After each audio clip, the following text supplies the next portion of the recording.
el tema de hoy, o el versículo más bien que quiero compartir, o los versículos que quiero compartir, es porque estos dos versículos transmiten una exhortación de Dios muy importante para la iglesia. Vamos a leerlo. Quiero que usted, hermano, analice los dos versículos y luego yo trato de hacer una introducción del contexto de cada versículo para que usted de pronto me pueda entender un poquito o recibir acerca de lo que yo le estoy hablando. Le dije Apocalipsis capítulo número 5 versículo número 8. Apocalipsis capítulo 5 versículo número 8. Dice la escritura: y cuando hubo tomado el libro, los 4 seres vivientes y los 24 ancianos se postraban delante del Cordero. Todos tenían arpa y copas de oro llenas de incienso, que son las oraciones de los santos. Este es el primer versículo. ¿Y qué nos está diciendo este versículo? Bueno, vamos a mirar digamos como el suceso en el cielo. Y dice que el contexto, el capítulo número 5 viene hablando ahí, como lo ve usted en un título ahí al empezar el capítulo, dice el rollo y el cordero. Entonces resulta que Juan está viendo la visión y ahí en el capítulo número 5 está viendo la visión y se ve a Dios el Padre en su mano derecha con un libro enrollado, con un rollo, el cual tenía 7 sellos, pero que nadie lo podía abrir. No había ninguna persona digna, ni en el cielo, ni en la tierra, ni debajo de la tierra, ninguna persona digna. Entonces dice Juan que él lloraba mucho, pues porque no había nadie digno de poder abrir el rollo y desatar los 7 sellos. Pero cuando dice la Biblia, entonces, ahí en lo que estamos leyendo, el versículo anterior, el 7, dice: y vino y tomó, habla del Cordero, y vino y tomó de la mano derecha del que estaba sentado en el trono. Entonces apareció el Señor, el Cordero, un Cordero como inmolado, o sea, a Jesús, en la visión Juan lo ve como inmolado, quiere decir sacrificado, ¿sí? Sacrificado. O también se puede decir degollado, pero pues sabemos que Jesús no murió degollado. Entonces sería un cordero sacrificado, ¿sí? Sacrificado quiere decir inmolado. El cual vino y tomó el libro de la mano derecha de Dios.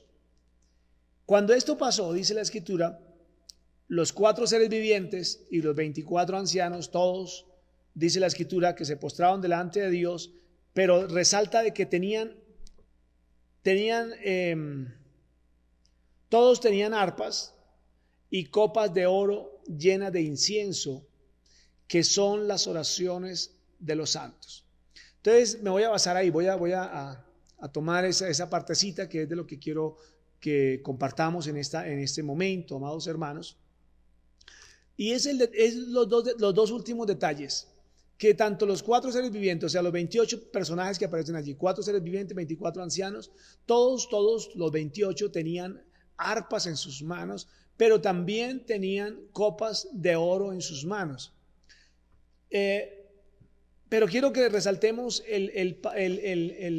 la característica de una de las características de esta copa, y es que esas copas estaban llenas. Quiero que lo mire despacio para que podamos, hermano, entender lo que quiero transmitirle. Dice, y todos tenían arpas y copas de oro llenas de incienso. Entonces, primer punto en este versículo: copas de oro llenas de incienso. Copas de oro llenas de incienso. Quiero que usted lo repita, pero que también lo lea ahí, o sea, lo lea y lo repita. Copas de oro llenas de incienso. Y la segunda parte importante ahí, lo que sigue, es que son las oraciones de los santos. No dice que las copas son las oraciones, sino las copas están llenas de incienso, que son las oraciones de los santos. Tenga esos dos puntos importantes ahí presentes, téngalos presentes. Las copas están llenas, las copas son de oro y están llenas. Oro puede significar pureza, no necesariamente nuestra mente tiene que pensar o vamos a hablar de que las copas son literales de oro, pero las oraciones son espirituales. No, si vamos a espiritualizarlas con las dos cosas, entonces puede ser también que copas de oro signifique no copas de oro literal, sino copas indicando pureza, ¿sí? Como representaría el oro. Entonces, copas llenas, copas de oro llenas de incienso, que son las oraciones de los santos. ¿Listo? Entonces, aquí dice que las oraciones de los santos representan el incienso en el cielo. Por eso en alguna parte de las escrituras habla de que el salmista habla y está diciendo que mi oración suba como olor fragante, como el incienso de la tarde, como incienso, como olor fragante, sean nuestras oraciones. Entonces, aquí estamos viendo que el incienso en el cielo es la representación de nuestras oraciones. Ahora detallemos el capítulo 8, versículo 5. Invertimos la cita. Ya no es 5:8, sino 8:5.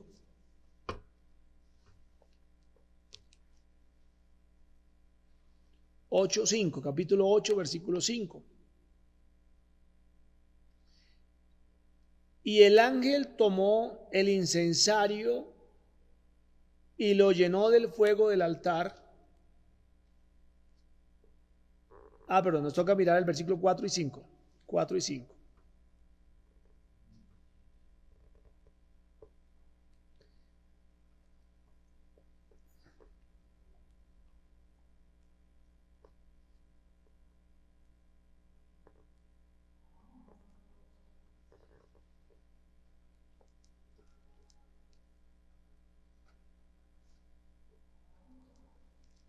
Ocho 3, perdón, vamos el 3 primero. Versículo 3. Otro ángel vino entonces y se paró ante el altar con un incensario de oro y se le dio mucho incienso para añadirlo a las oraciones de todos los santos sobre el altar de oro que estaba delante del trono. Y de la mano del ángel subió a la presencia de Dios el humo del incienso con las oraciones de los santos. Quiero que en ese versículo número 3 resaltemos, hermanos, también esas dos mismas cosas. Solo que aquí ya no habla de las copas de oro, sino aquí habla de un incensario. Pero un incensario, ¿qué es? Un recipiente. Y como su nombre lo indica, es un recipiente, un incensario es para echar agua. No. Leche, no, tampoco. Un incensario es para echar incienso. Pero vimos en el capítulo 5 que el incienso son las oraciones de los santos. Entonces, quiero que notemos acá que se cambia la vasija, copa de oro, por un incensario, pero se sigue hablando del mismo tema. Incienso, que son las oraciones de los santos, por eso leímos 3 versículos, con las oraciones de los santos. El incensario con las oraciones de los santos. Pero observemos otra característica, hermano, bien importante, que a mí me parece importante, que en el capítulo número 5, las copas de oro están llenas. Escuche bien, note con atención. En el capítulo 5, las copas de oro están llenas de las oraciones de los santos. Pero en el capítulo 8, el incensario, que se cambia solamente el recipiente de una copa por un incensario, el incensario no está lleno.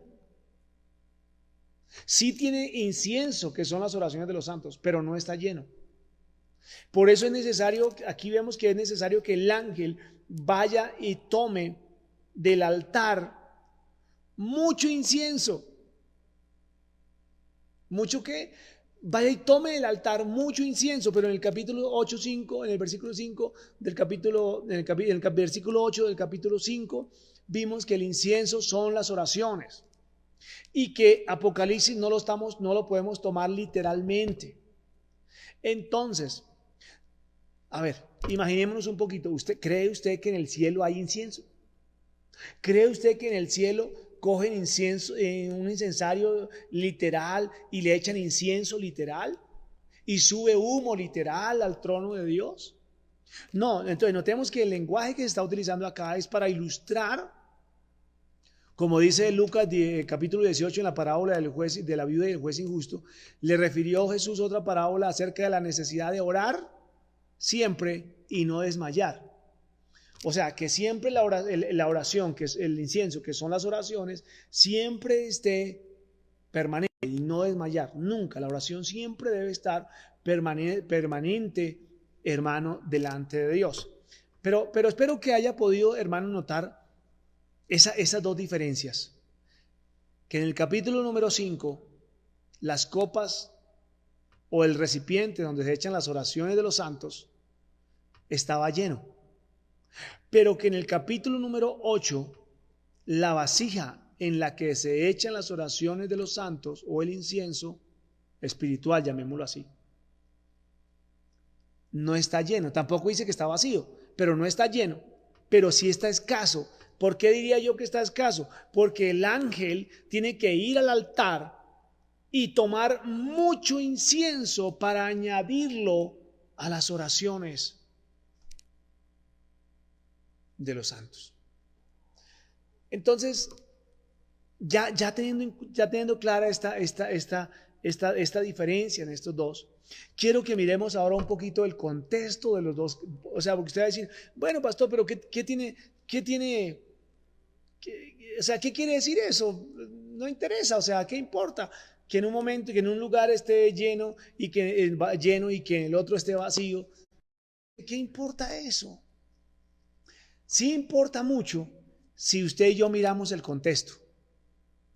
Ahí sí ya vamos a empezar a mirar como el papel, un poquito el papel de las oraciones, la importancia de las oraciones y también la decadencia de la iglesia en la oración a través del tiempo.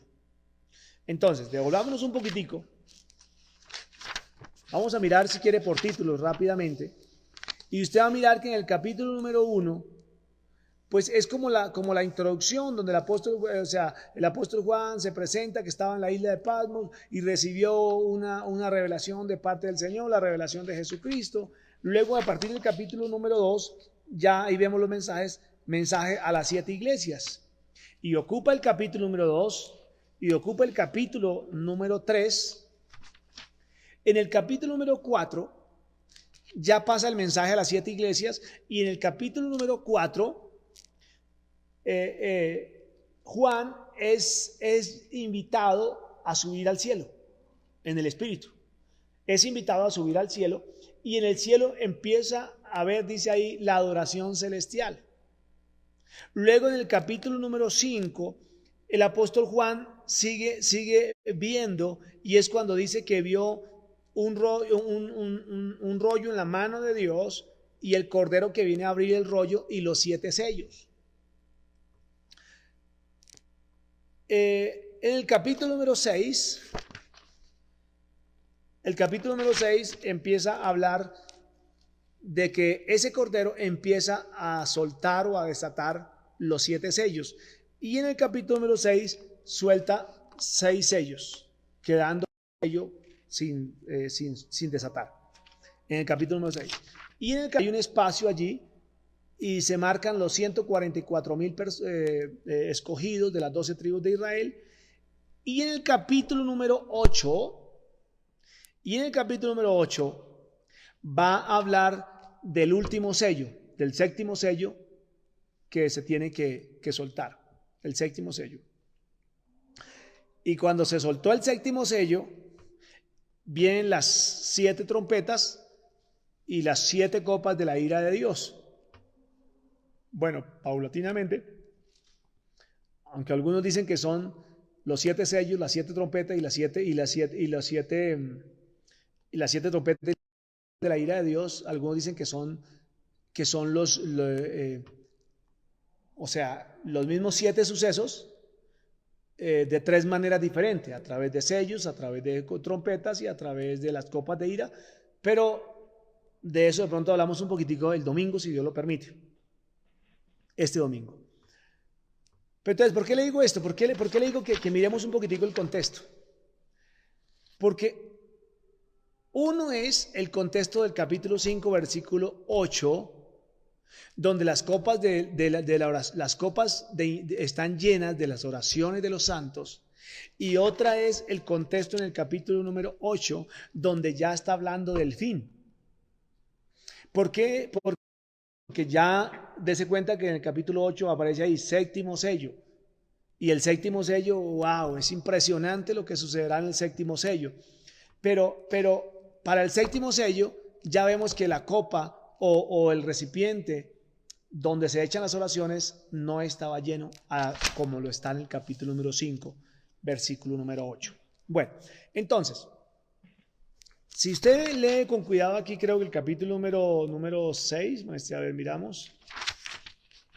Capítulo número 6.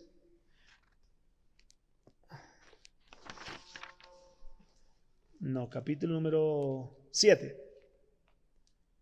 Capítulo número 7, el primer versículo dice, después de esto, entonces, después de esto, pues como ya lo miramos, capítulo 1, 2 y 3 habla de los mensajes a las 7 iglesias. Capítulo 4 no habla, o sea, habla mucho, pero me refiero, está hablando de la adoración en el cielo, o sea, es como la antesala para lo que va a hablar en el capítulo 6, 7 en adelante. En el capítulo número 4, la adoración celestial. El capítulo número 5, lo mismo. Muestra como cuando Jesús llega al reino de los cielos y se presenta allí como el vencedor, como el cordero que venció, el cordero, el león de la tribu de Judá, que toma el libro y que desata los sellos para que empiece como, yo diría como la función, pero para que empiece esos tiempos apocalípticos en realidad. O sea, donde empieza en realidad a hablar acerca del fin. Antes del capítulo 5 no habla nada del fin. Nada. Estaba haciendo como la introducción allí. Entonces, como el capítulo 5 está hablando de cuando Jesús llega al cielo. Y cuando Jesús llegó al cielo victorioso, pues la iglesia, cuando Jesús llega al cielo victorioso, ¿qué pasa? Recuerde que Jesús, después de que resucitó, Jesús estuvo 40 días con sus discípulos, hablándolos acerca del reino de los cielos, embistiéndolos de poder y de autoridad y diciéndoles que tienen que predicar a todo el mundo. Luego Jesús asciende al cielo, que es lo que vemos aquí en el capítulo número 5, asciende al cielo, llega al cielo para tomar el libro, el rollo, y desatar los 7 sellos. Entonces Jesús hasta ahora está llegando al cielo, o sea, que quiere decir que la iglesia hasta ahora está empezando aquí en la tierra. O sea, hasta ahora la iglesia está formándose, desarrollándose, está el primer siglo de la iglesia. O sea, estamos hablando de la iglesia de Hechos de los Apóstoles. Pero ¿qué notamos en Hechos de los Apóstoles? Que en Hechos de los Apóstoles, por ejemplo, miremos aquí, capítulo 4, Hechos de los Apóstoles, capítulo 4, 31.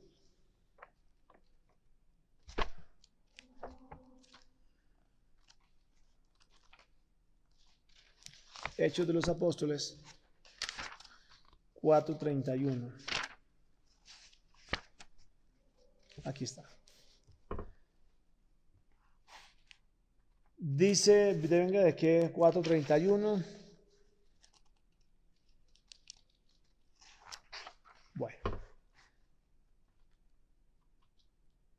Dice el 31, cuando hubieron orado, el lugar en el que estaban congregados tembló y todos fueron llenos del Espíritu Santo y hablaban con denuedo la palabra de Dios. Y así sucesivamente usted va a notar las escrituras en Hechos de los Apóstoles, las primeras cartas, las primeras cartas, no digamos las cartas, las cartas, o sea, el diario de la iglesia cristiana en el primer siglo, para todo oraban, para todo ayunaban. Si quiere usted vaya al capítulo número 13. Capítulo número 13. Bueno, le estoy predicando de esta manera porque yo creo que usted está en su casa, pero tiene la Biblia ahí en la mano. Capítulo número 13. Dice la escritura, versículo 3.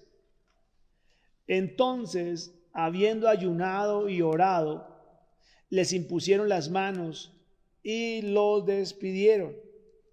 Capítulo 14, vaya un capítulo un poquito más adelante, capítulo 14, versículo 23. Capítulo 14, versículo 23. Y constituyeron ancianos en cada iglesia, y habiendo orado con ayunos, les encomendaron al Señor en quien habían creído. Leamos 16:25. No se me duerma, mi hermano, no se me duerma. Rapidito, 16:25.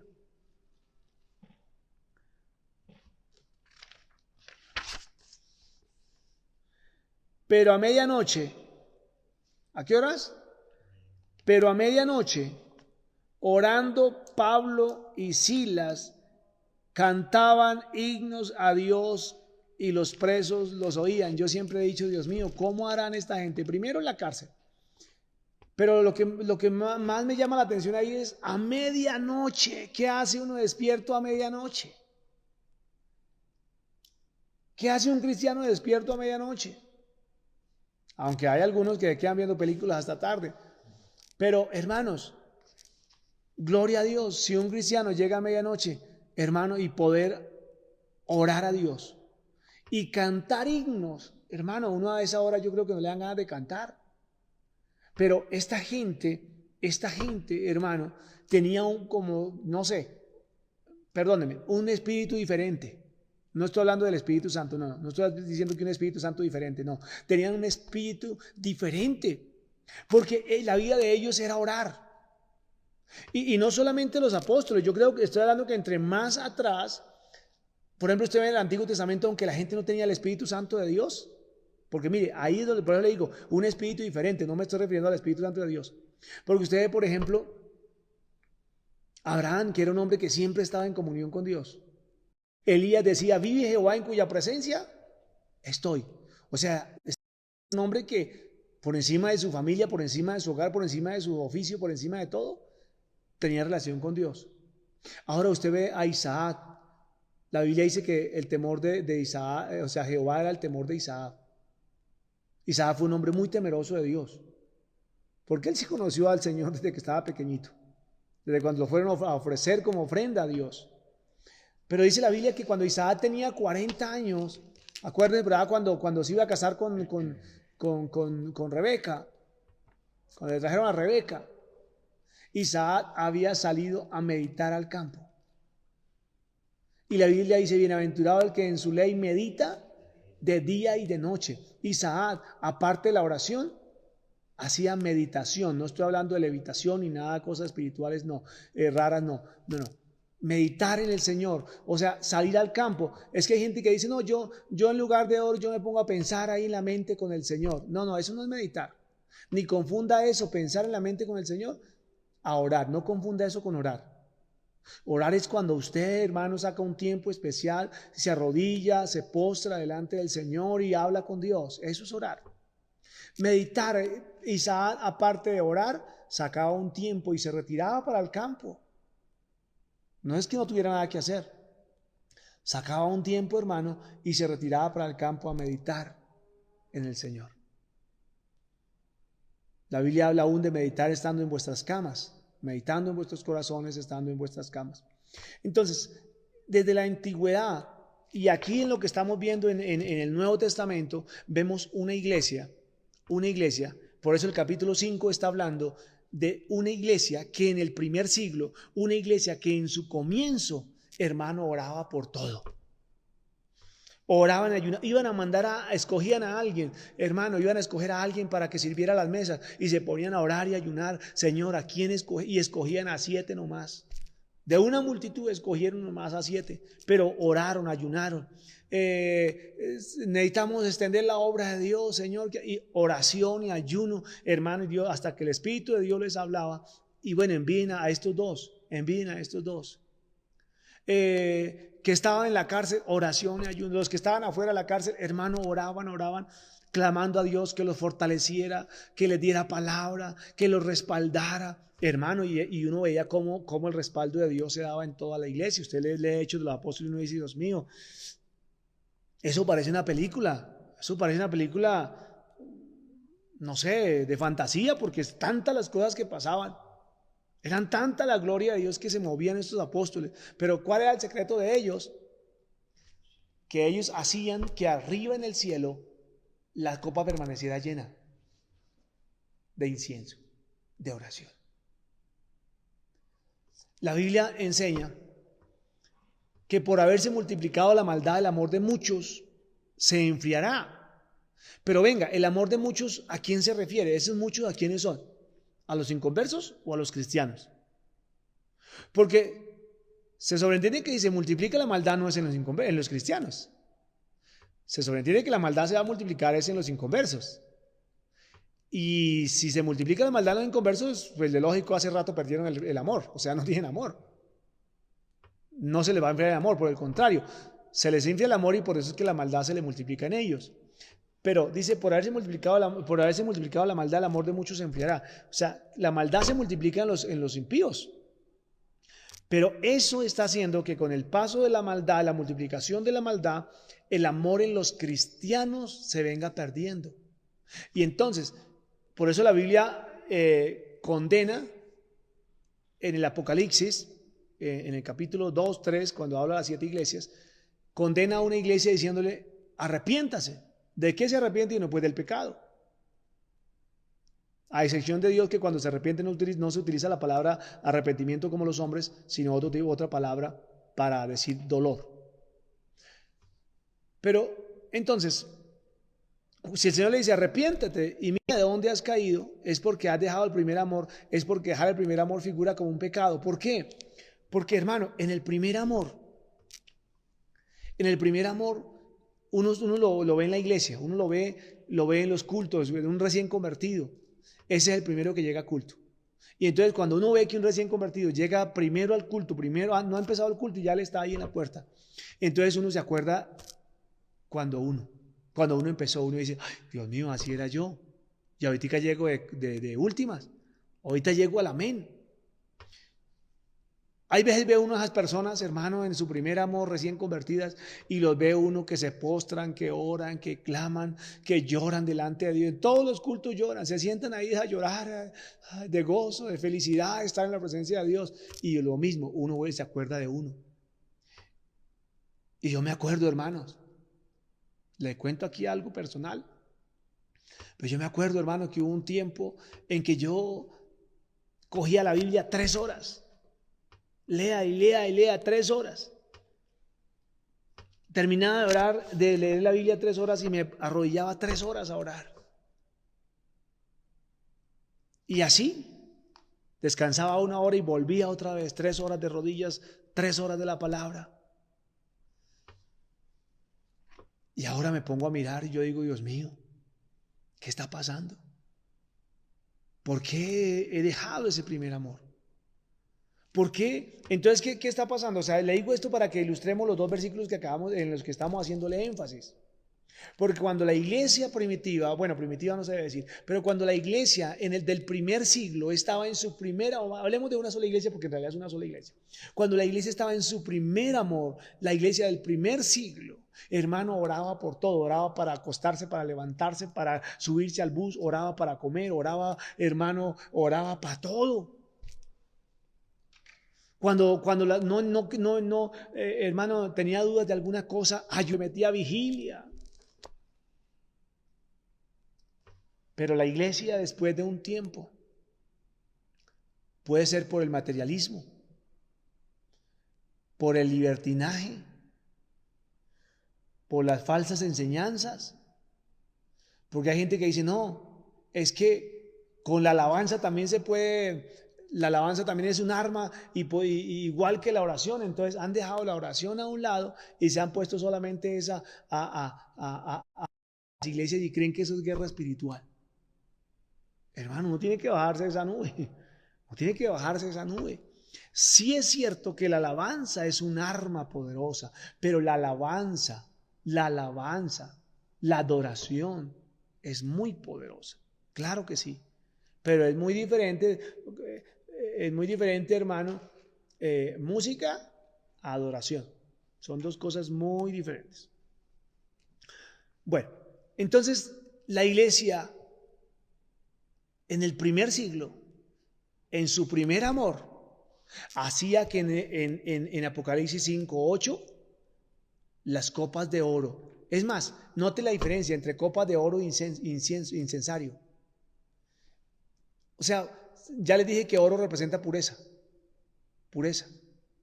Entonces, la oración de antes no solamente era más ferviente, porque dice que el lugar donde estaba tembló.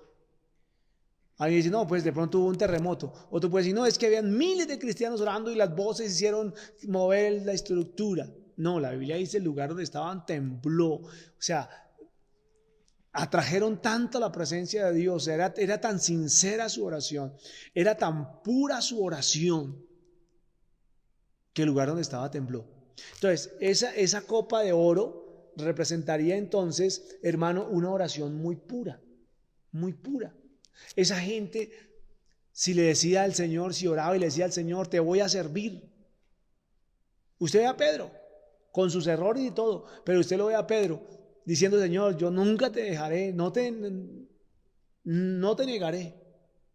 Y cuando le falla, usted lo ve, hermano, arrepentido, pero lloró amargamente. Y usted dice la historia que se mandó a crucificar con la cabeza para abajo. No se mandó a crucificar, me refiero a cuando fueron a crucificar, murió crucificado. Pide que lo hagan con la cabeza hacia abajo y dice, yo no soy digno de morir como mi maestro. Entonces, es un hombre que se arrepiente de verdad. O sea, arrepentimiento muy diferente a lo de hoy.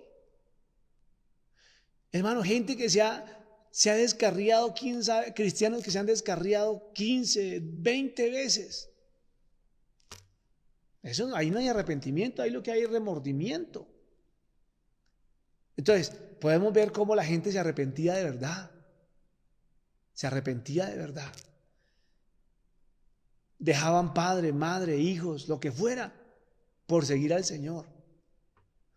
Renunciaban si le tocaba, hermano, renunciar a los puestos. Usted ve a Mateo, cuando el Señor llama a Mateo, que está en un lugar de privilegio en cierta manera, ¿no? Humanamente hablando, está en un lugar de privilegio porque está cobrando los impuestos de la nación, y usted sabe que pues, ahí tiene que quedarle algo a él, un porcentaje o algo. Mateo estando en tremendo puesto, hermano, y el Señor le dice, sígame, y de una vez deja todo y lo sigue. Pedro, su hermano, Juan, su hermano, que eran pescadores, no eran hermanos asalariados pescadores, no eran pescadores, tenían dicen por acá, su pesca, tenían, hermano, todo su equipo de pesca, todo su arsenal de pesca. Eran empresarios pescadores. Y ya dejan sus redes y siguen al Señor. El endemoniado gadareno, lo mismo. Él apenas se siente libre, apenas ve que el Señor lo libera, inmediatamente, hermano, quiere seguir al Señor Jesucristo. Le toca al Señor ponerle freno y decirle, no me siga. Vaya para su casa, predique, cuéntale a los tuyos. Mire qué impresionante. Jesús le dice al endemoniado gadareno, siendo libre, le dice, ve y cuéntale a los tuyos las cosas que Dios ha hecho contigo. Y dice la Escritura,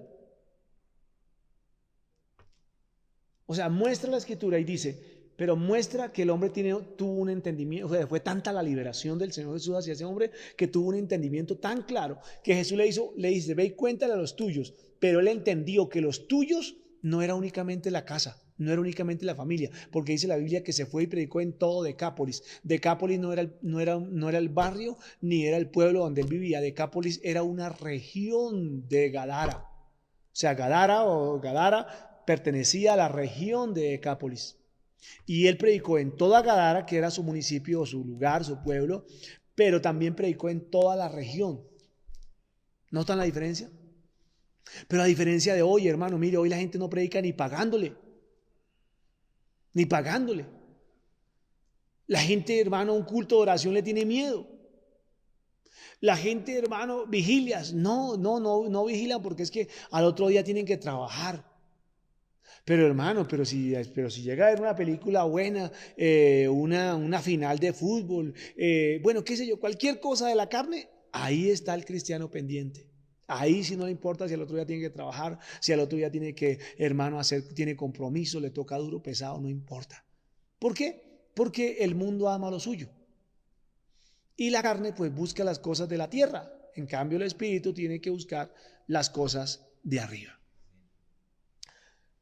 Ahora, el contexto del capítulo número 8 nos va a hablar del tiempo del fin.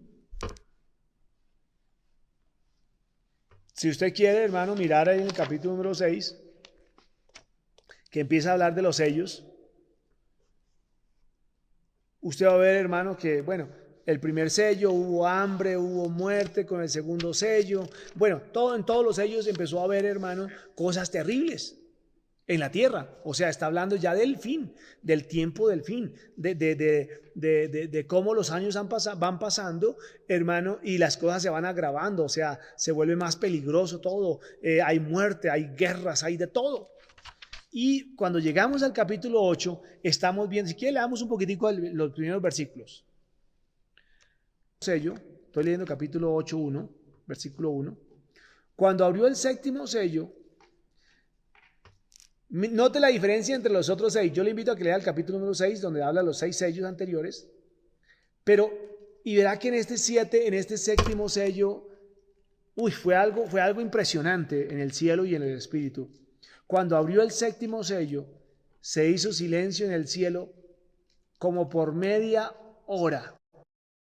Yo diría que en realidad fue muchísimo tiempo, ya que pues está hablando de la eternidad y Juan está diciendo, se demoró harto, pero estaba en la eternidad, se demoró harto, como por media hora. Pero si hablamos de la eternidad, yo pienso que fue un silencio muy largo. Y vi a los 7 ángeles que estaban de pie ante Dios y se le dieron las 7 trompetas. Entonces, aquí ya se va a completar porque con las trompetas, hermanos, ya empieza, como le digo, a mostrar cosas más terribles.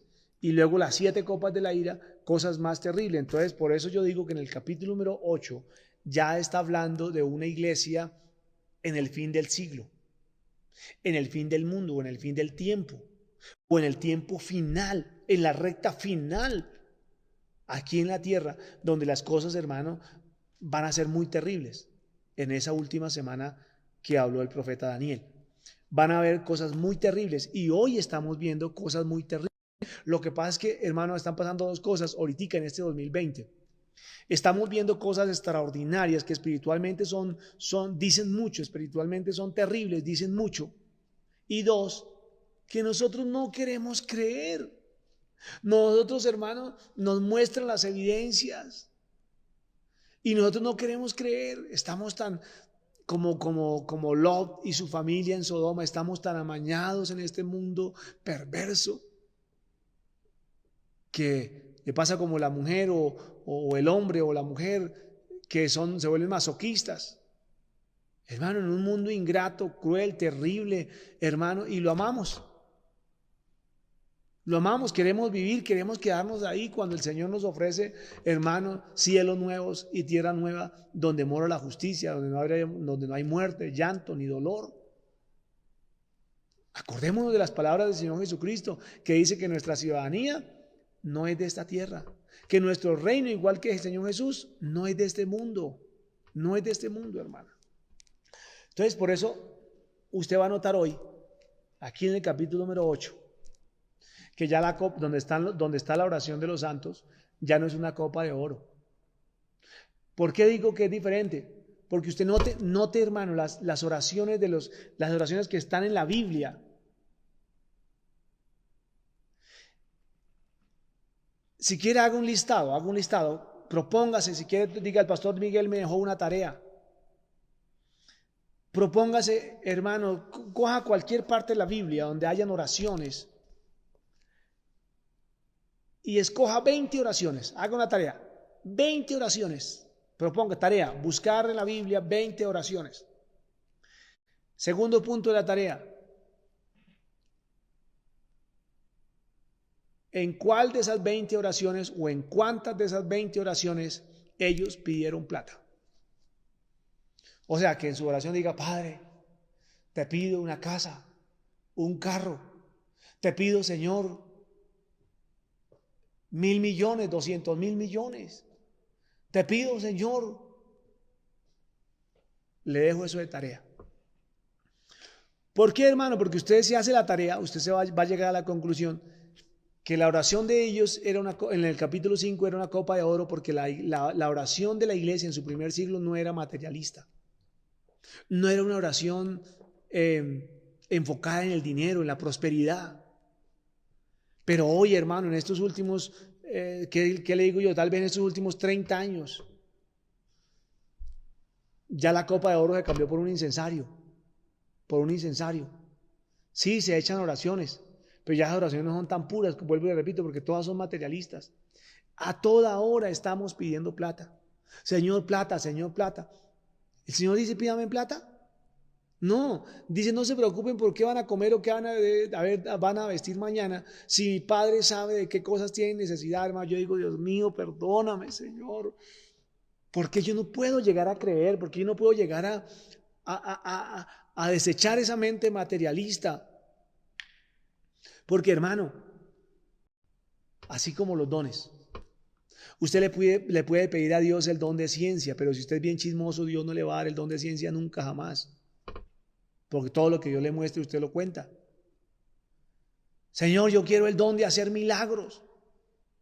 Le dijo un día a un hermanito, a una hermana, en la predicación, a ver, ¿qué don le gustaría a usted, hermano, hermana? Entonces una hermanita levanta la mano. Bueno, ¿qué don quiere usted, hermana? Uy, a mí me gustaría el don de hacer milagros. Y le dijo, el predicador le dice, bueno, hermanita, ¿y usted qué hace? Digo, no, yo me la paso en la casa, yo vivo ahí en la casa, yo no salgo, yo solo me la paso cocinando, haciendo los oficios de la casa. Y entonces, ¿para qué quiere el don de hacer milagros? Para que pues, el arroz se multiplique, para no cocinar. Entonces, es bien interesante eso. Si usted no predica, si usted no, ¿para qué Dios le va a dar? ¿Sí? Ahora, la Biblia dice, Dios sabe de qué cosas nosotros tenemos necesidad. Si usted necesita dinero, yo quedo aterrado. Salomón, uno de los hombres que más errores cometió en la historia bíblica. Uno de los hombres que más errores cometió y que más se descarrió fue Salomón. Teniendo la sabiduría de Dios. Pero ¿sabe qué es lo que más me admira, aprecio, hermano, en esto que estoy predicando de Salomón? Que cuando el Señor le pide, Salomón, pídeme lo que quiera. Uy, hermano, ahí es para uno destaparse y decirle, Señor, yo quiero ser dueño del medio mundo. Señor, regáleme unas minas de oro, regáleme unas minas de esmeralda, regáleme unas minas de quién sabe qué. ¿Y sabe qué pide Salomón? Dame un corazón entendido. Dame un corazón entendido. Y Dios, como que, no que lo vislumbre, pero como que Dios se alegra tanto por eso y le dice, mire, Salomón, por cuando no me pediste riquezas, por cuando no me pediste la servir de tus enemigos, por cuando no me pediste cosas que todos los hombres piden, te voy a dar lo que me pediste, el corazón entendido, y te voy a encimar las otras cosas. Y fue un hombre que se dio el lujo de pañetar con plata, de forrar columnas en oro, porque Dios dice que a los que le agradamos a Él Él nos da todas las cosas. Pero Él sabe de qué cosas usted y yo tenemos necesidad. Él sabe qué capacidad usted y yo tenemos. Usted le puede pedir el mundo entero, pero si usted, hermano, no tiene la capacidad, Dios no se la va a dar. Dios no se la va a dar. Es como usted, hermano, darle un billete de 50,000 pesos por a un niño de 5 años, a un hijo suyo de 5 años. Si él lo único que quiere es un dulce, usted puede imaginar que él se compre 50,000 pesos en dulce. Él no va a pensar en ahorrar, hermano, cuando esté grande esos 50,000. Él se va para la tienda y los compra. Y usted mismo lo está matando. Bueno, pero me estoy saliendo del tema. Entonces, hermano, para este último tiempo, en el capítulo 8, versículo 5, del 3 al 5, esa oración pura, que era la copa de oro, ya no es tan pura, como le digo, porque es que ahorita todo es oraciones con enfoque materialista, con enfoque egoísta. Señor, dame, Señor, dame, Señor, dame, Señor, dame. En cambio, usted mire, por ejemplo, la oración del apóstol Pablo. Doy gracias a Dios por vosotros en todas mis oraciones, pidiéndole al Señor que seáis llenos de todo el conocimiento del Hijo de Dios, pidiéndole al Señor que cuando vaya a vosotros pueda llevar un don que ministrarles a ustedes. Pablo no oró a Dios por plata. Cuando hizo una recolecta, hermano, si él les habló a las iglesias, yo les siembro a ustedes lo espiritual, ustedes deben sembrar, o sea, eso es algo natural. Pero no es bueno, vamos a sembrar porque Dios bendice a los que siembran. Pablo no hizo énfasis de esa manera. No quiere decir que no habló de la siembra. No, Pablo es el que dice que el que siembra escasamente, pues así va a recoger. Pero él está diciendo es que esa ya es una enseñanza natural. La misma naturaleza nos enseña que si usted siembra dos pepas de mazorca, de maíz, pues no espere recoger un camionado. No espere recoger un camionado. O sea, Pablo está diciendo que es una ley natural. No que Dios mandó a decir que ustedes siembren y que Dios les va a dar al 100 por 1. No. Nosotros somos los que interpretamos de esa manera. Pablo, cuando tuvo que recoger una ofrenda para Jerusalén, para la iglesia que estaba en Jerusalén, para el hambre que había profetizado hermano Agabo, creo que era, él recogió una ofrenda de todas las demás iglesias, no manipulando por la escritura, sino diciéndoles, hermanos, vamos a ayudarles a nuestros hermanos que están en Jerusalén, porque es algo natural, hay que hacerlo. La Biblia dice que es el que no suple para su familia se hace peor que los incrédulos, y nosotros pensamos que ese versículo solamente es para nuestra familia en la casa, o sea, mi papá, mi mamá, mi hermano, mis hermanas. No, la familia verdadera de nosotros es la familia en Cristo. Entonces, que si nosotros no nos ayudamos entre nosotros mismos, somos peor que los incrédulos. Porque usted ve, hermano, ahorita hasta muchos alcaldes recogiendo mercado para ayudar a su gente. Y está bien, hermano, que lo hagan. Pero, ¿cuánto más la iglesia? Nosotros deberíamos, hermano, hacerlo, porque somos una familia en Cristo. Y como dice la canción, y nos amamos en pruebas o en calma, nuestro amor sigue igual. Somos una familia en Dios y nos amamos. Pero eso se nos queda en palabras la mayoría de las veces. La mayoría de las veces. Entonces, hermano, yo quiero decirle, porque ya creo que ya el tiempo se me acabó. De pronto a usted se le cansó ya la cola de estar ahí sentado. De pronto se le cansó la mano de tener ahí el celular. Pero quiero que mire eso y lo aplique para su vida. Si comparamos la iglesia de hoy, en la oración, en el ayuno, en las vigilias, en el evangelismo, con la iglesia del primer siglo, hermanos, no nos hemos descarriado, estamos descarriados. Pero entonces lo que estamos hablando es, si estamos de esa manera, ¿cómo estarán nuestras oraciones hoy en el cielo? Oraciones, hermano, que yo creo que hay veces no suben del techo de la casa. Oraciones, lo digo por mí, no por usted. Oraciones, hermano, de pronto nos arrollamos a orar y nos quedamos dormidos. O donde nos arrollamos a orar y no nos salen palabras de nada. Señor, gracias. Pero la Biblia dice que la abundancia del corazón habla la boca, y si con nuestra boca no nos sale palabra para adorar a Dios, es porque nuestro corazón no está lleno de palabra de Dios. Es porque nuestro corazón no está lleno del Espíritu de Dios. O nos arrodillamos a orar, hermanos, y Señor, tu palabra dice que todo lo que yo te pida en oración, creyendo, lo recibiré. Y es una verdad. Pero empezamos otra vez a lo material. Señor, la casa, el carro. Señor, otra casa, otro carro. Otra casa, otro carro. No estoy diciendo, hermano, que no se pueda, sino ¿por qué no dejamos que Dios, si Dios le quiere dar, hermano? Y es que si Dios, me vuelvo y repito, si los que le agradamos a Dios, Dios nos da todas las cosas. Y qué lindo es cuando el Padre le da algo a uno, porque Él no le va a dar tanto lo que usted pida, sino que Dios le va a dar lo que usted necesita, lo que uno verdaderamente necesita. Yo a veces le puedo pedir al Señor muchas cosas materiales, pero yo tal vez no necesite eso. Tal vez lo que yo necesite es que Dios me libre de la codicia, de la envidia, del odio, del rencor, de la amargura, de la incredulidad, de tantas cosas, hermano.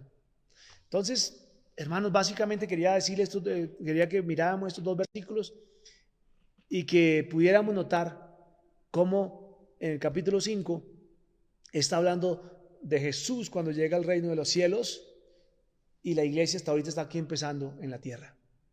Entonces, wow, ve que las oraciones son como copas de oro y están llenas, hermano. O sea, gente que oraba por todo, por todo, por todo. ¿No dice la Biblia que damos gracias a Dios por todo? Y dar gracias no es una oración. Cuando Jesús dijo, te alabo, Padre, porque escondiste todas estas cosas y las diste de los sabios entendidos y las revelaste a los niños, eso es una oración.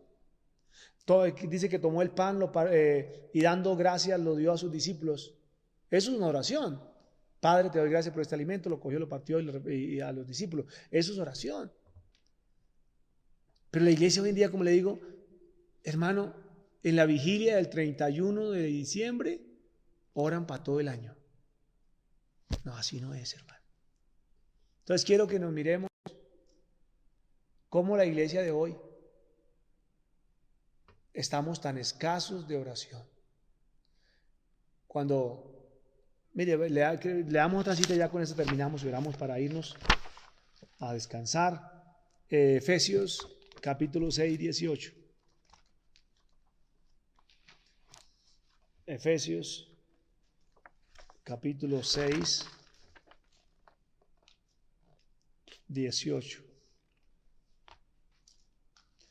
Hablando el apóstol Pablo acerca de la armadura de Dios, de tomar toda la armadura de Dios para estar firme contra las acechanzas del diablo, dice el versículo 18, orando en todo tiempo. Mire, parece que fuera una redundancia.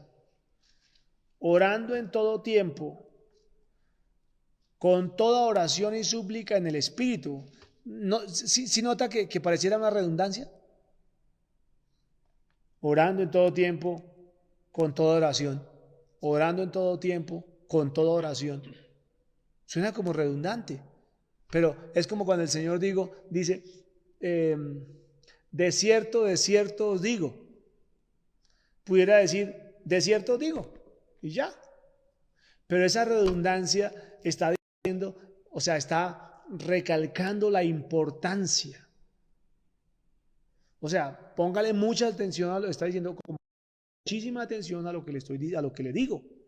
Entonces aquí, orando en todo tiempo con toda oración, orando en todo tiempo con toda oración y súplica en el Espíritu, y velando en ello. O sea, vigilando para que usted siga orando o para que yo siga orando con toda oración y súplica en el Espíritu.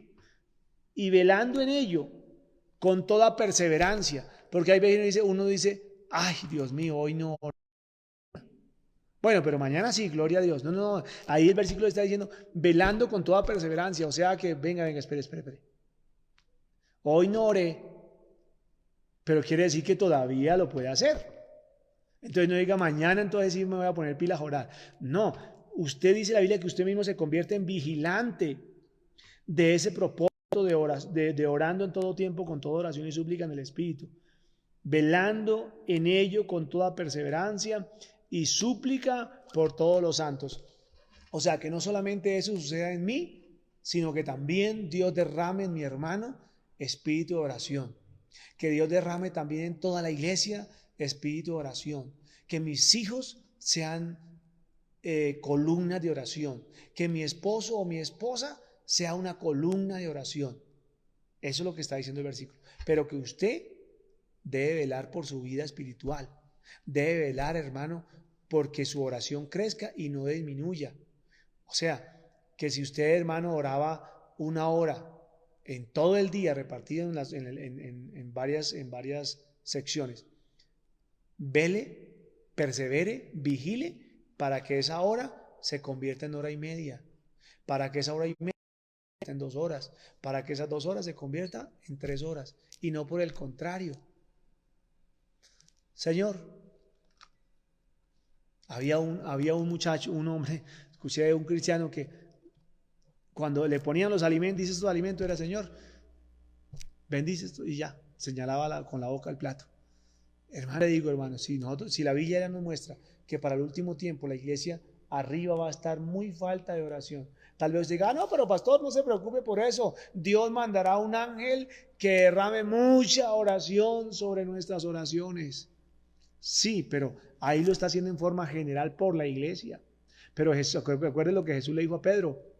A manera individual le dijo, velad y orad para que no entréis en tentación. Porque mire, esas oraciones pueden cubrir a nuestros hermanos que están por allá ¿cómo se llama? En esos países ateos, hermanos, se necesita uno que ore mucho por ellos también. ¿Sí?